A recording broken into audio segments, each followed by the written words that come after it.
अस्सलाम वालेकुम दोस्तों। आज का जो हमारा टॉपिक है वो है कॉलोनी केजेस या सेपरेट केजेस। इसमें कॉलोनी केजेस के क्या-क्या फ़ायदे हैं और क्या-क्या नुकसानात हैं, और सेपरेट केजेस के क्या-क्या फ़ायदे हैं और क्या-क्या नुकसानात हैं, इस पे हम डिस्कस करेंगे। और इसके अलावा हम डिस्कस करेंगे कि कॉलोनी केज में जो है ज़्यादा ब्रीड होती है या सेपरेट केजेस में। तो इंशाल्लाह स्टे ट्यून, वीडियो देखते रहिए आखिर तक।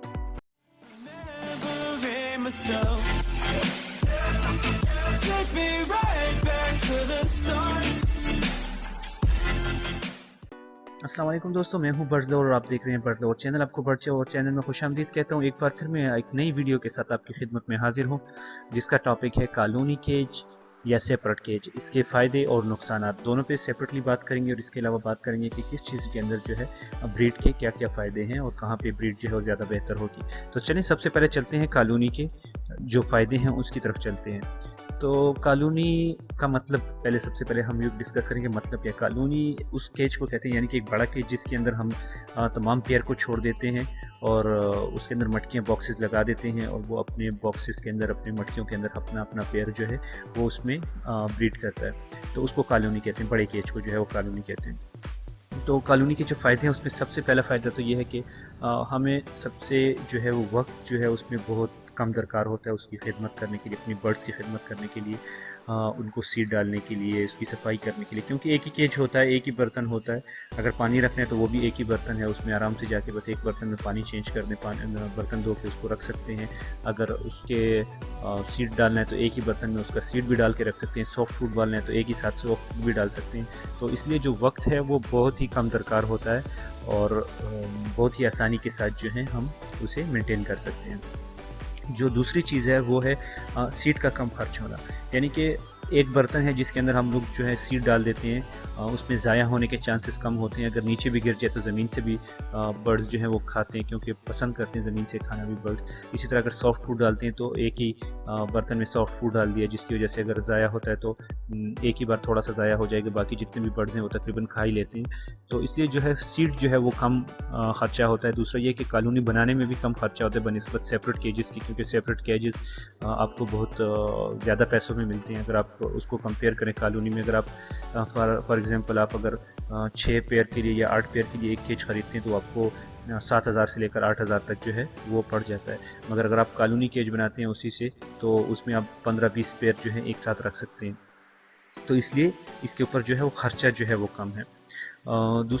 तीसरी बात जो है वो है कि बर्ड्स बहुत खुश रहते हैं कॉलोनी केज में।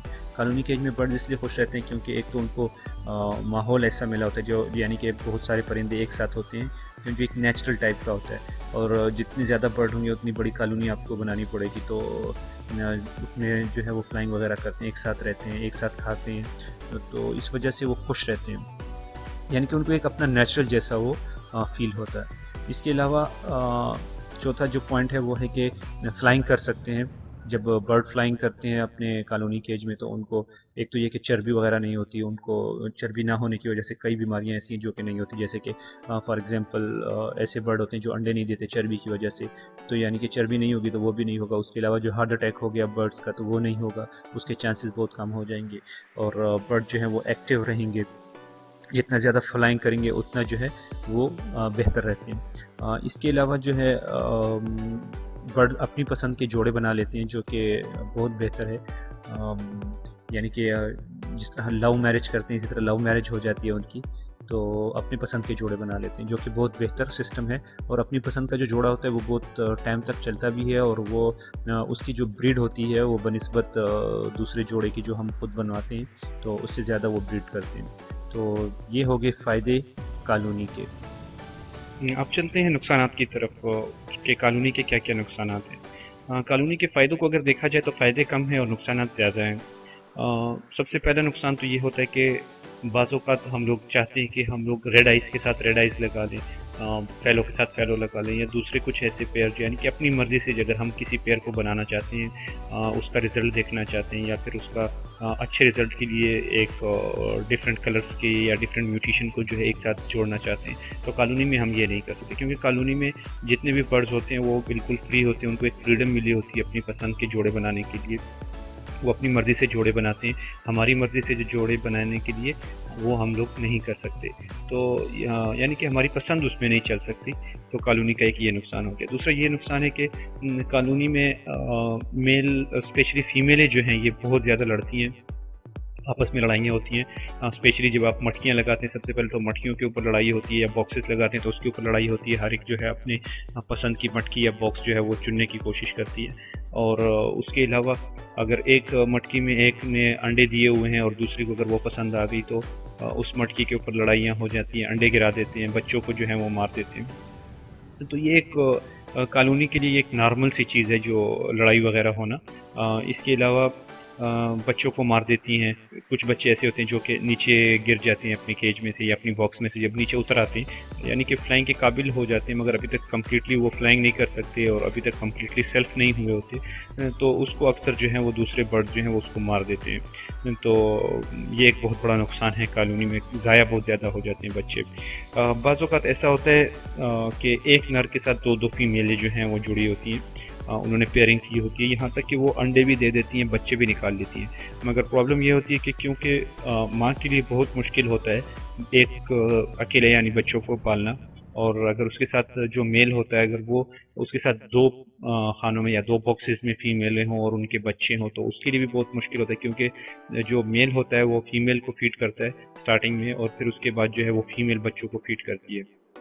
तो ये एक प्रोसेस है। तकरीबन 15 दिन तक, 10-15 दिन तक ये सिस्टम ऐसे ही चलता रहता है। तो मेल के लिए भी बहुत मुश्किल होता है कि वो दोनों को जो है फ़ीड कर सके और उसके अलावा बच्चों को फ़ीड कर सके। तो बच्चे जो होते हैं वो बनिस्बत जो नॉर्मल एक फ़ीमेल एक मेल के जो बच्चे होते हैं उसकी निस्बत अगर आप देखें तो वो ज़्यादा कमज़ोर हो जाते हैं और उनकी जो ग्रोथ भी नहीं हो पाती, उनकी साइज़ जो है वो भी छोटा रह जाता है। तो उनका साइज़ पे भी इफ़ेक्ट करता है सब कुछ, यानी कि ऐसे हो जाते हैं कि जैसे कि बहुत अपनी जो उम्र से रहते हैं वो कम रह जाते हैं, कमज़ोर हो जाते हैं, अक्सर जो है मर भी जाते हैं कमज़ोरी की वजह से। तो ये इशू जो है बहुत ज़्यादा इनमें आ जाता है। दूसरा ये कि उसका नुकसान ये है कि इनलाइन ब्रीडिंग होती है। इनलाइन ब्रीडिंग के ऊपर भी इंशाल्लाह एक वीडियो बनाऊंगा कि आपको समझाऊँ इनलाइन ब्रीडिंग क्या होती है। सिंपली आपको बता देता हूँ कि जैसे कि एक ही माँ के बच्चे हो गए, या फिर ऐसे कि एक माँ के बच्चे और फिर उनके बच्चे जो हैं, यानी कि एक ही फैमिली में जो होते हैं वो अगर आपस में उनको पेयर करेंगे तो वो इनलाइन ब्रीडिंग कहलाती है। तो इनलाइन ब्रीडिंग में ये होता है कि इनकी ब्लड लाइन जो है वो कमज़ोर होती जाती है, कमज़ोर होती जाती है, और फिर उसके बाद थोड़ी सी बीमारी भी आने की वजह से जो है वो बर्ड्स मरना शुरू हो जाते हैं, या फिर उनमें जो है फ्रेंच मोल्ट वगैरह का जो प्रॉब्लम है वो आना शुरू हो जाती है। दूसरी कई बीमारियाँ जो कि इनलाइन ब्रीडिंग की वजह से, ब्लड लाइन कमज़ोर होने की वजह से पैदा हो जाती हैं। इनमें क़ुव्वत मुदाफ़ियत कम हो जाती है, थोड़ी सी अगर सर्दी भी ज़्यादा हो जाती है तो उसमें भी बर्ड मरना शुरू हो जाती हैं, या थोड़ी गर्मी ज़्यादा हो जाए तो उसमें भी बर्ड मरना शुरू हो जाते हैं। इसी तरह जो है एक आप देखेंगे कि जो बर्ड्स होते हैं अक्सर हमें उनकी बीमारी का पता उनकी बिट से लगता है कि इसमें इनकी बिट जो है वो लूज़ मोशन हो गया या फिर जो है एबनॉर्मल हो गए। तो बिल्कुल वो कॉलोनी केज में उसका इशू जो है वो बहुत ज़्यादा रहता है, क्योंकि हमें पता नहीं लगता कि ये जो बिट हुई है किसी को अगर लूज़ मोशन है तो स्टार्टिंग स्टेज में जो अर्ली स्टेजेस होते हैं तो उसमें हमें मालूम नहीं पड़ता। हमें तभी पता लगता है जबकि बर्ड अच्छी तरीके से बीमार हो जाए और या फिर वो किसी कोने में बैठा हो, उसको कोई ऐसी बीमारी हो जाए, यानी कि जब लास्ट स्टेजेस में पहुंच जाते तो तभी हमें मालूम पड़ जाता है कि इस बर्ड की अभी केयर करनी चाहिए, इसको मेडिसिन देनी चाहिए। तो अर्ली स्टेजिंग में हमें उसका जो है पता नहीं लगता। अगर आपका सेपरेट केज होगा तो उसमें ये इशू नहीं आता है। उसके अलावा जो है बर्ड्स स्पेशली अगर किसी बर्ड को हम मेडिसिन देना चाहते हैं, यानी कि अगर फर्क है डीवार्मिंग के मेडिसिन हो गए या उसके अलावा कुछ ऐसे मेडिसिन हो गए, तो जिन बर्ड्स के साथ बच्चे हैं तो उनको तो नहीं देना चाहिए। तो फिर कॉलोनी में ये इशू बहुत ज़्यादा आता है कि हम उनको कैसे जो है उन सेपरेट पेयर्स को हम कैसे जो है डिवॉर्मिंग कर सकते हैं या मेडिसिन दे सकते हैं। तो क्योंकि अगर सेपरेट केज होगा तो आपको आइडिया होगा कि किसके साथ बच्चे हैं किसके साथ नहीं, मगर कॉलोनी में जो है आप ये मेडिसिन वगैरह देने के लिए आपको बहुत मुश्किल होगी। और अगर आप देना भी चाहते हैं तो सब बर्ड जो हैं वो पी सकते हैं उसमें से, या सब बर्ड उसको खा सकते हैं। यानी कि अगर कुछ बर्ड को आप नहीं भी देना चाहते तो उसके बावजूद भी वो खा लेते हैं। इसके अलावा जो एक बड़ा नुकसान है वो यह है कि कम उम्री में बच्चे जो हैं वो जोड़े बना लेते हैं, क्योंकि कॉलोनी में तो आपको अंदाज़ा नहीं होता, बच्चे बड़े होते रहते हैं फिर और बच्चे आते रहते हैं। इसी तरीके से जो बच्चे होते हैं वो कम उम्र में, क्योंकि जो बजीज़ के बच्चे हो गए, स्पेशली बजीज़ के बच्चे हो गए, तो वो 3.5-4 महीने से जो है तो वो अपने पेयरिंग बनाना शुरू कर देते हैं। मगर जो बेस्ट टाइम उनका है वो कम से कम 6 महीने से ऊपर होना चाहिए, ताकि उनके जो पेयर हों 6 महीने से लेकर 8 महीने तक अगर आप पेयर लगाते हैं तो उनके एक तो ये होता है कि मैच्योरिटी आ जाती है, दूसरे उनमें कई मसाइल जो हैं जैसे कि अनफर्टिलिटी का इशू हो गया, उसके अलावा जो है एग बाइंडिंग का हो गया, स्पेशली जो फीमेल है, तो ये मसले वगैरह जो हैं ये कम उम्र की वजह से आते हैं। तो कॉलोनी में ये होता है कि जो बच्चे 3 साढ़े 3 4 महीने के हो जाते हैं तो और जैसे ही अडल्ट होते हैं तो वो पेयरिंग बना लेते हैं और जो ब्रीड पे आ जाते हैं। तो ये इशू जो हैं ये कॉलोनी में बहुत ज़्यादा आते रहते हैं, एग बाइंडिंग का हो गया या फिर इनफर्टिलिटी का हो गया या दूसरे भी कई ऐसे इश्यूज़ हैं जो कम उम्र की वजह से आते हैं। इसके अलावा जो एक बड़ा नुकसान है वो ये है कि कम उम्र में बच्चे अगर फ़र्ज़ करें ब्रीड कर भी लेते हैं, बच्चे निकाल भी लेते हैं, तो वो बच्चों को पाल नहीं पाते क्योंकि उनका तजुर्बा नहीं होता, उनका इतना एक्सपीरियंस नहीं होता, वो इतने मैच्योर नहीं होते कि वो बच्चों को अच्छी तरीके से पाल सकें, अच्छे तरीके से उनको फीड दे सकें। तो उसकी वजह से जो है ये कॉलोनी में बहुत बड़ा मसला आता है। अगर सेपरेट केज हो तो आपको ये इशू भी जो है नहीं होगा, क्योंकि आप अपनी मर्ज़ी से जब चाहें उनको बॉक्स लगा सकते हैं, जब चाहें उनसे बॉक्स हटा सकते हैं। तो ये थे कॉलोनी के नुकसानात। अगर आपके जहन में कोई हो तो आप भी मेरे साथ शेयर कर सकते हैं कमेंट्स में। कोई भी अगर आपके जहन में इसके अलावा भी नुकसानात हैं तो वो आप शेयर करें मेरे साथ ज़रूर। इसके अलावा कॉलोनी में जो है आप कोई भी नया बर्ड जो है लाके नहीं छोड़ सकते। अगर कॉलोनी बनी हुई है उसमें बर्ड हैं ऑलरेडी, अगर आप कोई भी नया बर्ड लेके आते हैं और उसको कॉलोनी में छोड़ते हैं तो वो बहुत नुकसान जो है उससे बच जाता है। उससे ये होगा कि जब भी आप उसको उस कॉलोनी में छोड़ेंगे, जितने भी बर्ड्स हैं वो सब को वो एक अजनबी जैसा दिखेगा और उसको मारना शुरू कर देंगे, तो उस बेचारे की तो शामत आ जाएगी। तो इसलिए जो है कॉलोनी में आप कभी भी नया बर्ड जो है वो इंट्रोड्यूस ना करें। जब भी आप नए बर्ड को लेके आते हैं तो उसको हमेशा सेपरेट रखें। सेपरेट केजेस में यही आसानी है कि आप कोई भी पेयर नया लेके आते हैं, आपका सेपरेट केजेस है, आप आराम से उसको सेपरेटली रख सकते हैं। मगर कॉलोनी में आप जो है कभी भी नए बर्ड को इंट्रोड्यूस ना करें और वो लड़ाई हो जाती है और उसकी वजह से जो है वो आपको उल्टे फ़ायदे की वजह से के बजाय आपको जो है नुकसान हो जाता है। तो इसीलिए सेपरेट केजेस जो हैं वो बेस्ट हैं इस निस्बत से कि आप अपना जो है कोई नया पेयर लेके आते हैं तो उसके लिए सेपरेट केज जो है वो बहुत बेहतरीन है। चलिए देखते हैं कि जो सेपरेट केजेस होते हैं उनके क्या क्या फ़ायदे हैं। सबसे पहले जिस तरह मैंने बताया कि कॉलोनी में नुकसान ये है कि हम लोग जो हैं अपने पसंद के जो हैं जोड़े नहीं बना सकते। तो सेपरेट केजेस में फ़ायदा यही है कि हम अपनी पसंद के जोड़े बना सकते हैं, एक ही म्यूटेशन के जो हैं बर्ड्स को एक साथ रख सकते हैं, या फिर अगर मुख्तलिफ म्यूटेशन के बर्ड्स को रखना हो तो उसको भी रख सकते हैं। यानी कि अपनी मर्ज़ी से जैसे भी तजुर्बा करना चाहें, जैसे भी बर्ड्स जो हैं कुछ नया रिज़ल्ट निकालना चाहें उनमें से या कुछ भी करना चाहें, अपनी पसंद से जो है वो जोड़े बना सकते हैं। मिसाल के तौर पे हम लोग अभी देखना चाहते हैं कि रेड आइज से और उसके अलावा जो है फैलो के आपस में लगाने से उनमें से क्या निकलेगा, उनमें के जो बच्चे होंगे उसका रिज़ल्ट क्या होगा, तो हम लोग अपनी मर्ज़ी से जो है फैलो और उसको जो है छोड़ सकते हैं। या इस तरह अगर दूसरे कोई किंग साइज़ हो गया, एग्जीबिशन हो, जो भी हो गए, एक मुख्तलिफ म्यूटेशन को आपस में जोड़ सकते हैं। या फिर अगर एक ही म्यूटेशन के तो अपनी मर्ज़ी से जो है पेयर बना सकते हैं। जैसे कि अगर एक अच्छा साइज़ का पेयर है तो उसको अपने साथ जो फीमेल है उसके साथ अच्छे साइज़ की फ़ीमेल लगा सकते हैं, अगर एक कमज़ोर मेल है उसके साथ कमज़ोर फीमेल लगा सकते हैं, कुछ भी कर सकते हैं। यानी कि अपनी मर्ज़ी से सेपरेटली उनको रख सकते हैं। ठीक है, मैं मानता हूँ कि वो जो है एक अरेंज मैरिज की तरह हो गया, बाय फोर्स हो गया, मगर एटलीस्ट वो जो है आप उसको अपनी मर्ज़ी के साथ रख सकते हैं। दूसरा ये होता है कि इसमें लड़ाई झगड़े का जो है वो ख़तरा नहीं होता। हर एक जोड़ा जो है वो अपने सेपरेट केज में होता है, अपना घर होता है, इंडिपेंडेंट होता है, अपने उसमें से दाना खाता है, खुराक जो है वो वहीं से खाता है और उसको ये टेंशन नहीं होती कि दूसरे के साथ लड़ाई करना या कुछ भी। अपना एक ही बॉक्स होता है, उसमें आपको बॉक्स चुनने में भी जो है तो टेंशन नहीं होती। बाज़ औक़ात ये होता है कॉलोनी में बहुत टाइम लग जाता है बर्ड्स को बॉक्स चुनने में और ब्रीड करने में, मगर सेपरेट केजेस में ये इशू नहीं आता। इसके अलावा जो है आप हर एक जोड़े के ऊपर नज़र रख सकते हैं कि ये जोड़ा कुछ बीमारी है उसमें, या फिर उसके अलावा उसकी जो ब्रीड होती है उसमें से आप अंदाज़ा लगा सकते हैं। उनके अर्ली स्टेजेस में आपको अंदाज़ा हो जाता है कि इस बर्ड को क्या बीमारी है, तो उसी हिसाब से आप उसको मेडिसिन जो है वो दे सकते हैं। और मेडिसिन भी आपको ये टेंशन नहीं होगी कि ये बर्ड बीमार है, इसके साथ जो दूसरे बर्ड हैं तो आप उसको जो है वो बचा सकते हैं, क्योंकि वो अलग केज में होते हैं, ये अलग केज में होते हैं। अक्सर बीमारी जो है वो खाने पीने एक साथ करने की वजह से जो है वो बीमारी फैलती है। तो जब इनका खाना पीना भी अलग होगा और उसके अलावा जो है केज भी सेपरेट होगा तो ये बीमारी का ख़तरा जो है ये आपको उसकी टेंशन भी नहीं होगी कि ये बीमारी जो है दूसरे बर्ड्स में फैल जाएगी। जबकि कॉलोनी केज में ये बीमारियाँ बहुत जल्दी जो है दूसरे बर्ड को मुंतकिल हो जाती हैं। तो सेपरेट केजेस में ये इशू भी आपको नहीं आएगा। दूसरा ये कि सेपरेट केजेस में लड़ाई जो है वो बिल्कुल नहीं होगी।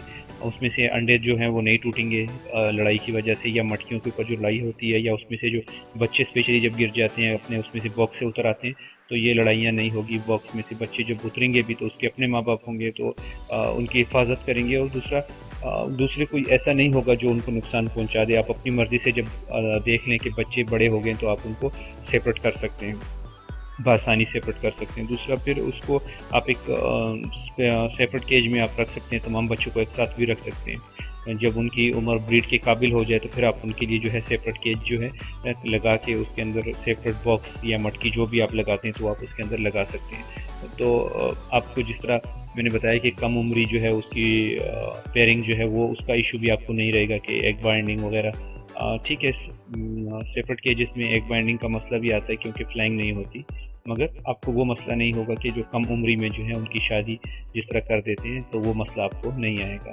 इसके अलावा सेपरेट केजेस के जो बॉक्सेस होते हैं या मटकियाँ जो होती हैं, तो आपको अंदाज़ा होता है कि उसमें बच्चे कितनी तादाद में मौजूद हैं और कौन कौन से पेयर के बच्चे हैं। और आपको अंदाज़ा भी होगा उसमें कि जो पेयर अच्छे तरीके से बच्चों को पाल सकते हैं तो आप उसके नीचे बच्चे रख सकते हैं, या जो अच्छे तरीके से नहीं पाल सकते तो आप उनके नीचे जो है बच्चों की तादाद कम भी कर सकते हैं। या इसके अलावा आप बच्चों की तादाद एक हिसाब से मुनासिब भी रख सकते हैं, यानी कि कम से कम अगर आपके पास फ़र्ज़ करें हर एक पेयर के औसतन 4-4 बच्चे हैं, एक पेयर के नीचे ऐसा भी हो सकता है कि उसके नीचे 2 बच्चे हों, और एक पेयर के साथ जो हैं 8 बच्चे हों, 6 बच्चे हों, तो आप उनको डिस्ट्रीब्यूट कर सकते हैं। जैसे कि 6 और 2 मैंने बताया, तो आप 4-4 करके एक एज के, एक साइज़ के जो बच्चे हैं तो उनको एक बॉक्स में डाल सकते हैं। और इसी तरह दूसरे को, क्योंकि दूसरे के बच्चे को वो पाल लेती है, जो फीमेल होती हैं, जब तक उनके पर नहीं निकले होते तब तक आप जो है उनको बॉक्सेस में से चेंज कर सकते हैं, ऐसा कोई इशू नहीं है। और उनके वो अच्छे तरीके से वो परवरिश भी कर लेती है 4 बच्चों की। इससे जब ज़्यादा हो जाते हैं 5 तक भी कर लेती है। बाज़ फीमेलें होती हैं जो कि ज़्यादा बच्चों की भी परवरिश कर लेती हैं, मगर जो बेहतरीन औसतन है वो 4 से 5 बच्चे अगर आप रखते हैं एक पेयर के नीचे, तो वो आप रख सकते हैं। अब चलते हैं कि जो सेपरेट केजेस हैं उनके नुकसानात क्या हैं। तो सबसे बड़ा जो नुकसान है उसका तो ये है कि बर्ड्स के लिए लिमिटेड जगह होती है जिसके अंदर वो ब्रीड भी करते हैं और उसके अंदर वो रहते भी हैं, तो उनको जो है फ्लाइंग नहीं मिलती। फ्लाइंग ना मिलने की वजह से जो है सबसे बड़ा मसला जो बर्ड्स में आता है वो है कि चर्बी का आ जाना। चर्बी आ जाती है बर्ड्स के अंदर और वो फ्लाइंग नहीं कर पाते, उनकी एक्सरसाइज नहीं हो सकती, जिसकी वजह से वो बाज़ों का तो ऐसा होता है कि जब आप उनको कॉलोनी में छोड़ भी देते हैं तो उनकी फ्लाइंग जो है वो बिल्कुल नहीं होती और वो फ्लाइंग नहीं कर पाते फिर। तो ये एक बहुत बड़ा नुकसान है। दूसरा ये कि बर्ड्स को जो है वो कॉलोनी में फ्लाइंग करते रहते हैं, उड़ते रहते हैं, उनकी जो चर्बी वगैरह ख़त्म होती है, भूख अच्छी लग जाती है, मगर सेपरेट केजेस में है उनकी वो भूख की जो मिकदार है वो भी कम हो जाती है और वो उस तरीके से वो अच्छे तरीके से खा नहीं पाते। दूसरा ये कि उनके अंदर जो है कई स्ट्रेस वगैरह भी आ जाती हैं बाज़ औक़ात सेपरेट केजेस में जो है, क्यों जगह बहुत तंग होती है, तो वो तंग हो जाते हैं और उनको जो है वो स्ट्रेस का इशू भी आ जाता है। उसके अलावा जो है वो जब हम उनकी केयर करते हैं तो हमें भी बहुत टाइम की ज़रूरत होती है, क्योंकि उनके सेपरेटली हर एक को दाना डालना, फिर उसके अलावा उनकी सफाई वगैरह जब करनी होती है तो वो भी मुश्किल हो जाती है। तो इसलिए इसमें टाइम बहुत ज़्यादा जो है वो ज़ाया होता है। अगर आपके पास वक्त है, आप टाइम दे सकें तो आपके लिए सेपरेट केजेस फिर जो है वो बेहतर है, मगर अगर आपके पास वक्त नहीं है तो आप फिर कॉलोनी को जो है मैं रेफ़र करता हूँ कि आप कॉलोनी जो है तो उसको बना लें तो आपके लिए आसानी हो जाएगी। इसके अलावा जो है खुराक जो है बहुत ज़्यादा ख़र्च हो जाती है, क्योंकि आप हर एक पेयर के लिए सेपरेटली खुराक डालते हैं, उस तरह वो ज़ाया भी बहुत कर देते हैं, गिरा देते हैं। और जो नहीं गिराते वो जो रह जाता है, यानी कि अगर आप सबको एक-एक चम्मच सॉफ्ट फूड डालते हैं तो उसमें से जो आखिर में रह जाता है तो वो भी बहुत मिकदार बन जाती है। आपका जो है खुराक जो है वो ज़्यादा खर्च होगी अगर आप उसको कंपेयर करते हैं कॉलोनी के साथ, तो ज़ाया इसमें बहुत ज़्यादा हो जाता है। बाकी बर्ड जो हैं वो भी इसमें इतने खुश नहीं रहते बनिस्बत कॉलोनी के। कॉलोनी में तो बर्ड्स बहुत खुश रहते हैं, मगर सेपरेट केजेस में जो है वो बर्ड्स इतने खुश नहीं रहते, सिर्फ एक-एक पेयर होता है। उसमें भी अक्सर ये होता है कि जब फीमेल अंडों पे बैठ जाती है तो मेल अकेला रह जाता है, तो ये आपको जो है थोड़ा-सा इशू रह जाता है। अगर हम ओवरऑल बात करते हैं तो ब्रीड के बारे में अगर हम बात करते हैं तो ब्रीड अगर आप लेना चाहते हैं तो वो बेहतर है सेपरेट केजेस में बनिस्बत कॉलोनी के, क्योंकि आपके पास जो है वो आउटकम जो है वो बहुत ज़्यादा निकल आता है। मगर अगर आप क्योंकि उसमें मरने के चांसेस कम होते हैं, सेपरेटली होते हैं, मेडिसिन वगैरह आप आसानी से दे सकते हैं। जब भी आप बर्ड्स को सेपरेट केजेस में रखते हैं और ब्रीड लेने के बाद जब सीज़न ख़त्म हो जाता है तो आप उसको हमेशा कॉलोनी में छोड़ दें, ताकि वो अच्छे तरीके से फ्लाइंग कर सके और बर्ड्स जो हैं वो चर्बी वगैरह उसकी फ्लाइंग की वजह से ख़त्म हो जाती है, उसके जो पट्टे वगैरह होते हैं वो मजबूत हो जाते हैं और वो नेक्स्ट ब्रीड के लिए बिल्कुल रेडी हो जाते हैं। तो आप हमेशा जो है रेस्ट के टाइम पे कॉलोनी केज में बर्ड्स को छोड़ दिया करें। इसके अलावा अगर आपके जहन में कोई भी ऐसी चीज़ हो जो आप मेरे साथ शेयर करना चाहते हैं तो वो प्लीज़ ज़रूर कमेंट्स में बताएं। कोई सजेशन या जो भी आपका इशू है वो आप मुझे जो है कमेंट्स में ज़रूर बताएं। और वीडियो को लाइक करना और चैनल को सब्सक्राइब करना ना भूलिएगा। अपना ख्याल रखिएगा। अल्लाह हाफिज़। Remembering myself. Take me right back to the start. Remembering myself. Take me right back to the